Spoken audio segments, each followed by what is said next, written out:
Entonces, ya hablamos sobre las 4 fuerzas o leyes de Starling y cómo son los mecanismos para que estos se desequilibren y provoquen edema. ¿Ok? La primera, cuando se disminuye la absorción del agua, es decir, cuando ya no se puede absorber más agua en el capilar y se queda en el intersticio. Recuerda, edema es una extravasación de líquidos en el intersticio. Cuando se desequilibran las 4 fuerzas o leyes de Starling, hacen que se acumule más líquido en el intersticio, pero dependiendo del mecanismo de acción. Entonces, cuando aumenta la presión hidrostática, que es nuestra primera fuerza o nuestra primera alteración, provoca edema. Cuando disminuye la presión coloidosmótica, que es cuando tenemos menos proteínas que reabsorban agua, que esto provoca que se quede agua afuera, provoca edema. Cuando se aumenta la permeabilidad capilar, cuando tenemos una alteración en el tejido epitelial, en las células epiteliales, que permite que salga agua de más, provoca edema.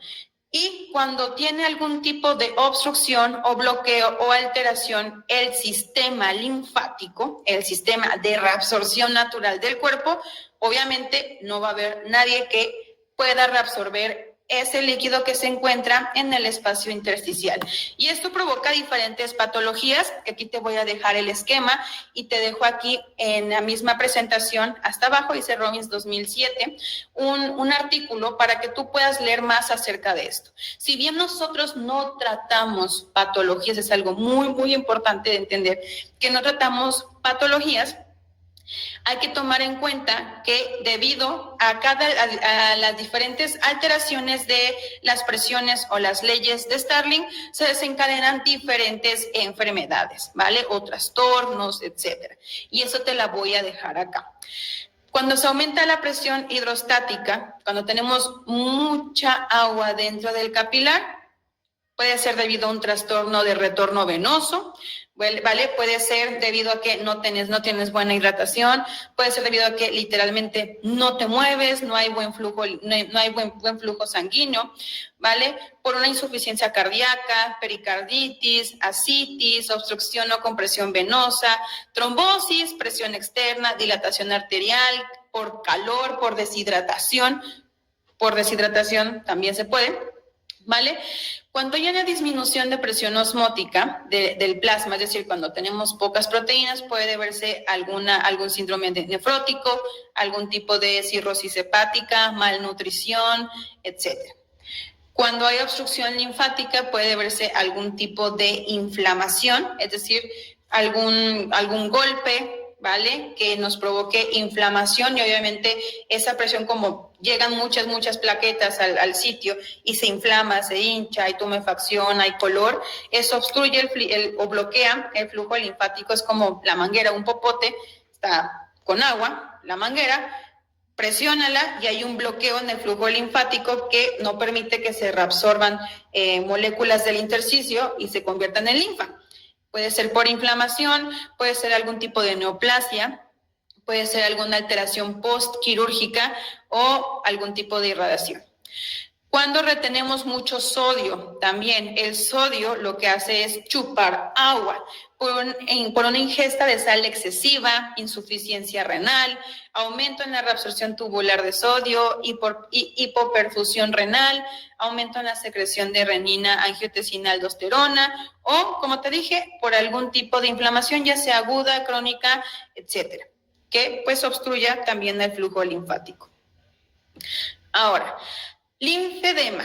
Linfedema, entonces, ¿qué es? El linfedema es una acumulación de agua, sales, electrolitos y proteínas de alto peso molecular, y otros elementos en el espacio intersticial. Esto va a llevar a un aumento del volumen de la región del volumen de líquidos en la región corporal, como consecuencia de una alteración en la circulación linfática, que va a llevar a un aumento de volumen progresivo y evolutivo de la extremidad. Se acumula agua en el intersticio, ¿vale? Y obviamente se va a visualizar en las extremidades o en la región donde se encuentre ese linfedema, ¿vale? Y este este volumen, es decir, esa hinchazón que veremos ahorita en las piernas o en los brazos o en cualquier región, es progresivo, es decir, puede progresar, puede hacerse peor, puede convertirse en algo ya muy, muy grave y es evolutivo, ¿vale? Y pues esto, debido a su disfunción de la capacidad funcional inmunológica por el aumento de peso y modificaciones morfológicas. ¿Vale? ¿Cómo saber si es un linfedema? Porque es un tipo específico de edema por una acumulación de macromoléculas en el espacio intersticial y eso hace que retenga líquidos y se convierte en linfedema por una falla del sistema linfático y esto provoca una alteración en la formación de la linfa o de la circulación linfática en general. El linfedema se diagnostica por médicos, no es como que hagamos alguien tiene el linfedema, también hay test, hay examen físicos que deben hacer ellos debido o gracias a su historia clínica. No es que existan análisis clínicos que digan esta persona tiene linfedema, ¿vale? Pero es muy importante hacer examen físico y evaluación. ¿Quién lo hace? El médico. Y el médico, cuando diagnostica linfedema, ya veremos los subtipos o la clasificación del linfedema, ya es cuando refieren, ok, tú te haces drenaje linfático solamente, con esto cede, porque es tal.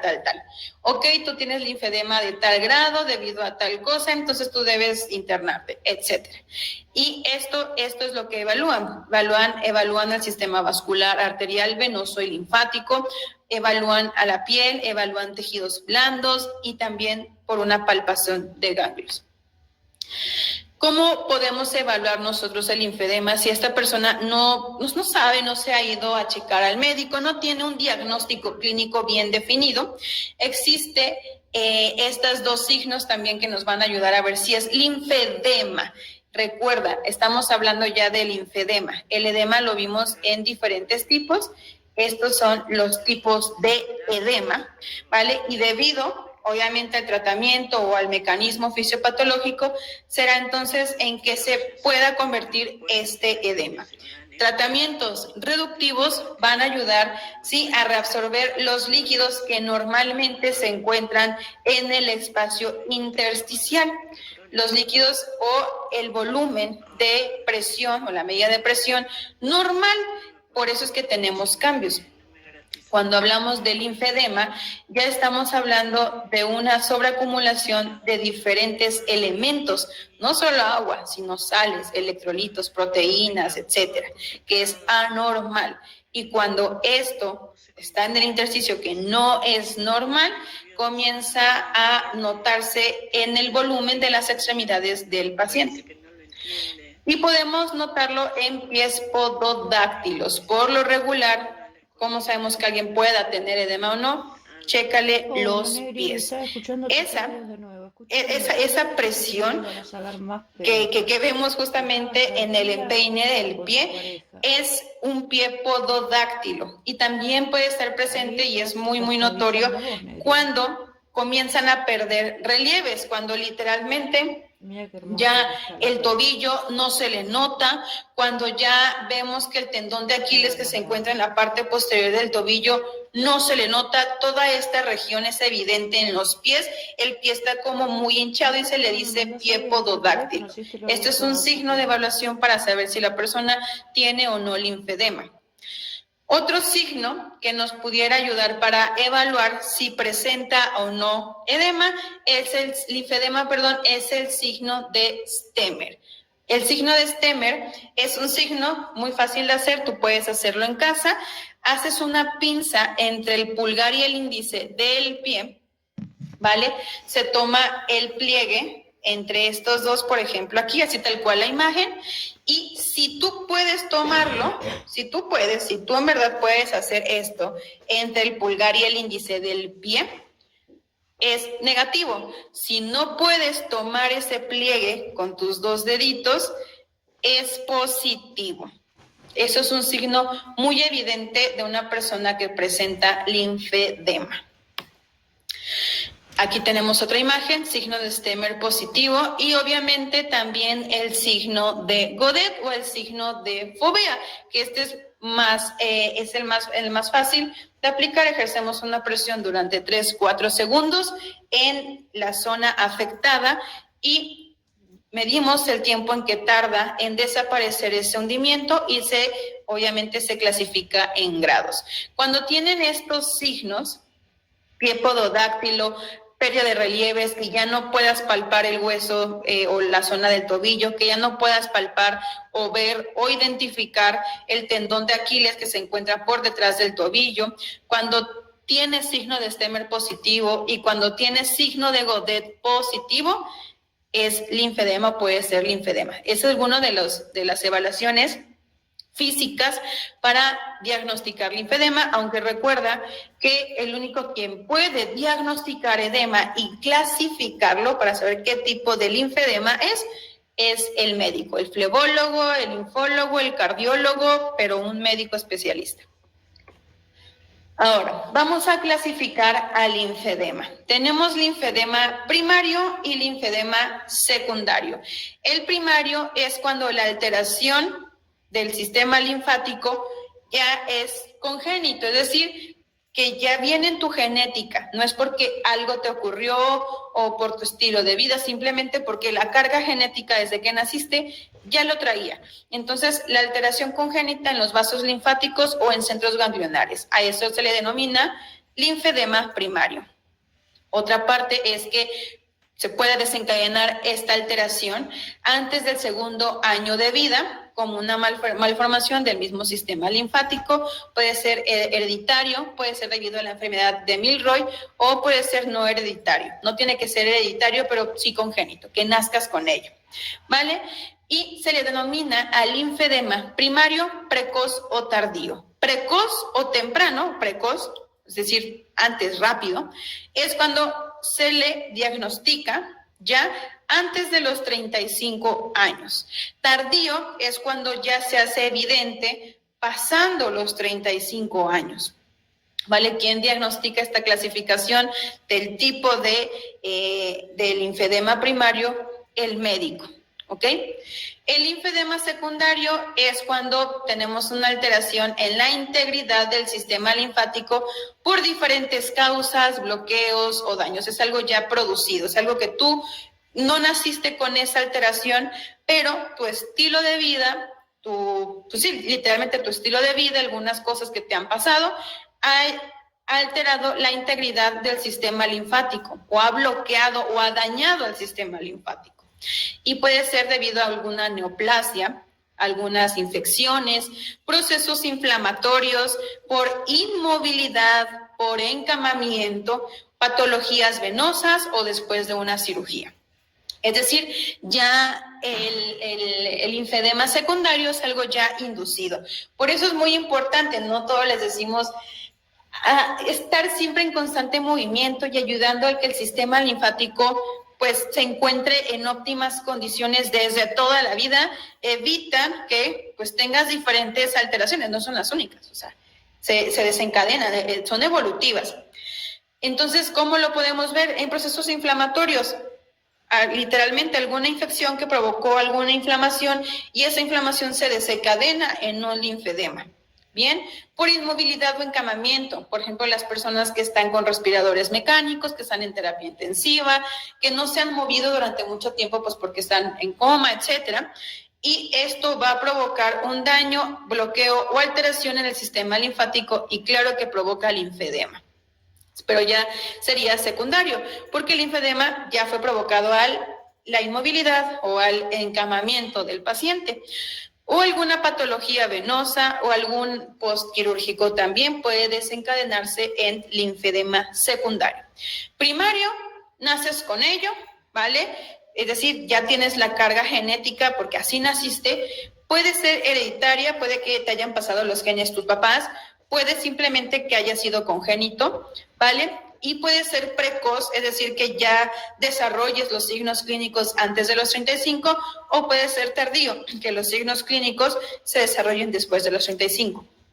Y linfedema secundario es cuando Ya tú, por alguna causa externa, es decir, sin carga genética, ya hay algún bloqueo o daño directamente al sistema linfático.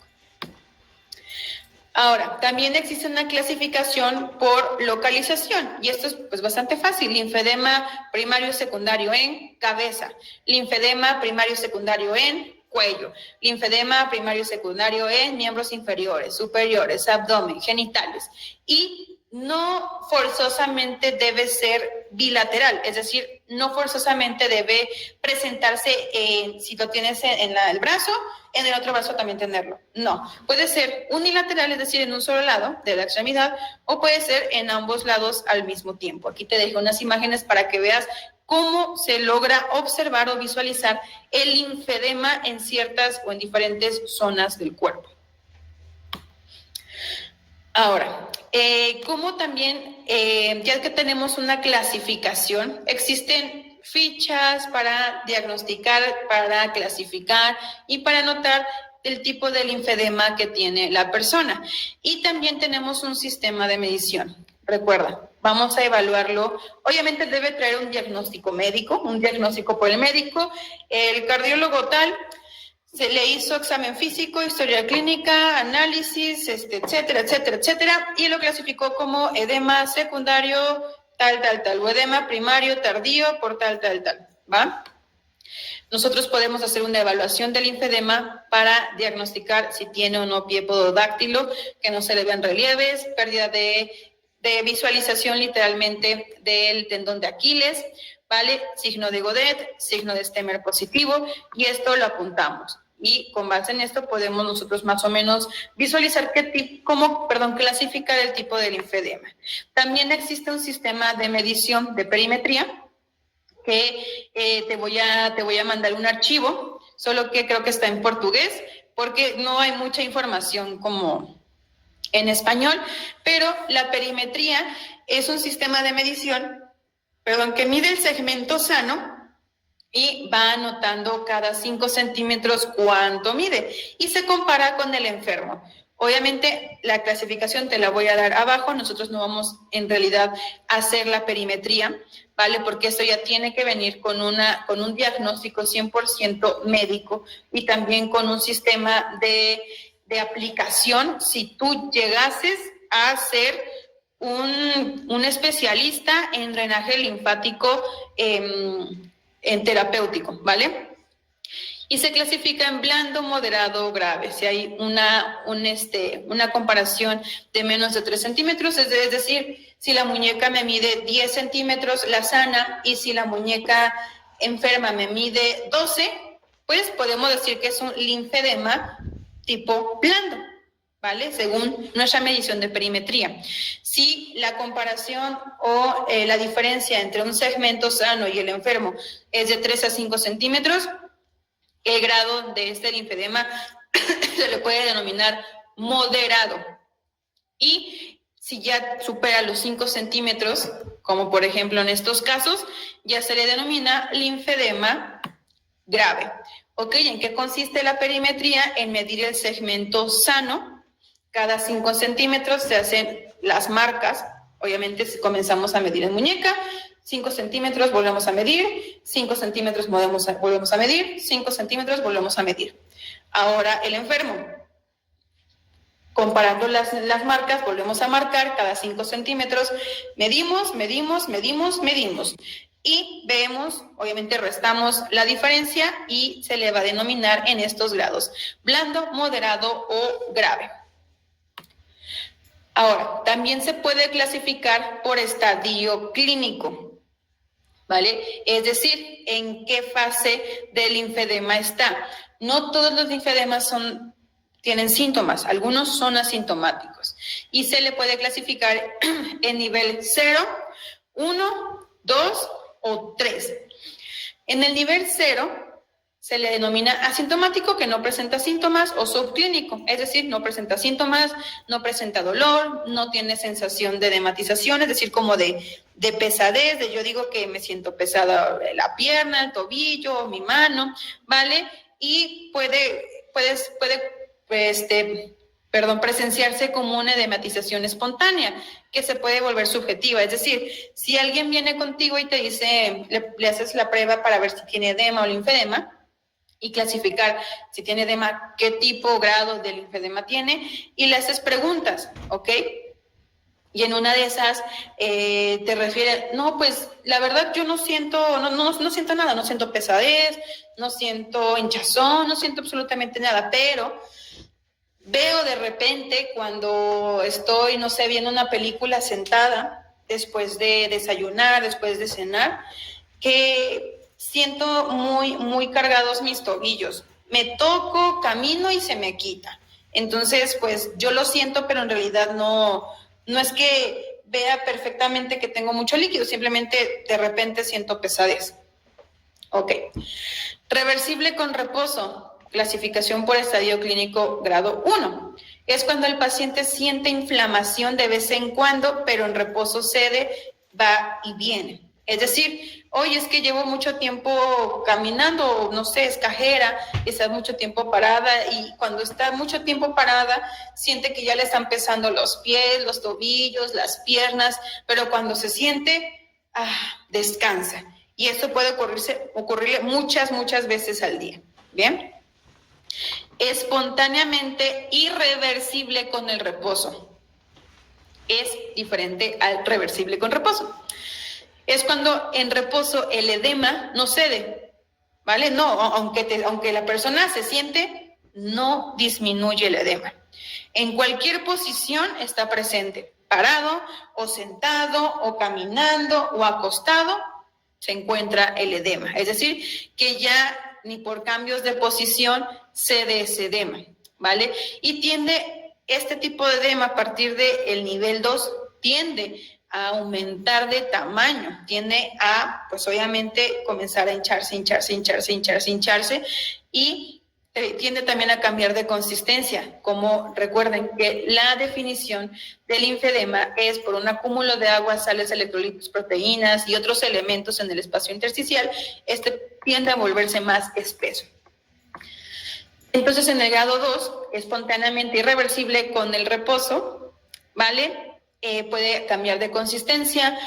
También esta sobreacumulación de moléculas a la larga se hacen duras. ¿Por qué? Porque no es agua, se comienzan a solidificar. No es 100% líquido, ya es extravasación de otras moléculas u otros elementos. Y cuando se hace duro, se comienza a fibrosar. Y puede aparecer en otras zonas y la extremidad ya comienza a deformarse, ¿vale? Y después de esto sigue el nivel 3, que es cuando ya se convierte en elefantiasis, cuando ya está 100% deformada la zona comprometida, cuando ya el tamaño es muy extremo, ya el peso de esa extremidad es superior a la extremidad sana, ¿vale? Ya tiene fibrosis, ya existe hipoxia celular, porque como todos sabemos, cuando hay un exceso de lo que sea, en ese caso líquidos, acumulación de otros elementos, comienza a obstruir a los vasos capilares, a diferentes tejidos, como si apretaras un popote, y no le llega aporte de oxígeno a esas células, es decir, ya se están muriendo porque no respiran, ¿ok? Ya la piel, debido a esa hipoxia celular, cuando comienzan a morirse literalmente, se comienza a ver oscura, la piel ya se pone muy dura. Vean aquí cómo creen que se siente el edema, como gelatina, para eso está el signo de Godet o de Fovea. En la elefantiasis ya la piel está oscura, dura y ya se siente rugosa al tacto, por eso le denominaron elefantiasis como piel de elefante.